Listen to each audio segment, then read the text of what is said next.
আমরা সামনে দেখতে পাচ্ছি রাস্তাটা কিন্তু খোঁড়াখুঁড়ি হচ্ছে।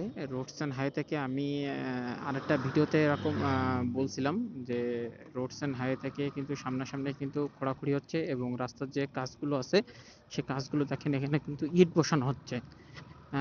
এবং এই রাস্তাটা এতটা পরিমাণ ক্ষতিগ্রস্ত, আসলে বলে আসলে এখানে বোঝানোর মতন কোনো কিছু নাই। রাস্তাটা আসলে খুবই জঘন্য আকারে হয়ে আছে। দেখেন রাস্তাটা কিন্তু ইট বসানো হচ্ছে এবং এক সাইড থেকে রাস্তা ব্লক করা আছে এবং অপর সাইডে থেকে কিন্তু রাস্তা সংস্কারের কাজ চলতেছে এবং যেখান যেখান রাস্তাগুলো বসে গেছে সেখান সেখান থেকে কিন্তু এই কাজগুলো চলতেছে। দেখেন মেশিন দিয়ে কিন্তু রাস্তাটা খোঁড়াখুঁড়ি হচ্ছে, তারপরে কিন্তু ওখান থেকে সরাসরি সরাই নিয়ে ইট বসানো হচ্ছে এবং এই সাইড থেকে যতগুলো আছে এরকম ধরনের যে গর্তগুলো আছে বা এখান থেকে যে ইটগুলো আছে সেই ইটগুলো কিন্তু এখান থেকে আবার নতুন করে উঠানো হবে এবং নতুন করে উঠানোর পরে কিন্তু আবার নতুন করে এখানে ইট বসানো হবে।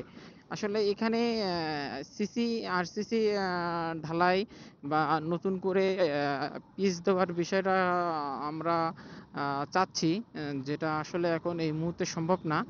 এই রাস্তাগুলো যে টেন্ডার করা ছিল, টেন্ডার ছিল হচ্ছে মুজার এন্টারপ্রাইজ। মুজার এন্টারপ্রাইজ এর দায়িত্ব তো আপাতত এই রাস্তাতে আপাতত নাই। সেজন্য সড়ক ও জনপথ খুলনা এই কাজটি নতুন করে করতেছে। এই রাস্তাগুলো টেন্ডার হবে খুব শিগগিরই এবং টেন্ডারের মাধ্যমে আমরা আবার একটি নতুন রাস্তা দেখতে পাবো। সেটা হচ্ছে আমাদের সময় সাপেক্ষে।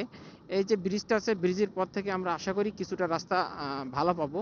সেটা হচ্ছে আপনার বাজার পর্যন্ত, বাজার থেকে কিন্তু আমাদের আবার খারাপ রাস্তা শুরু হবে। ধন্যবাদ।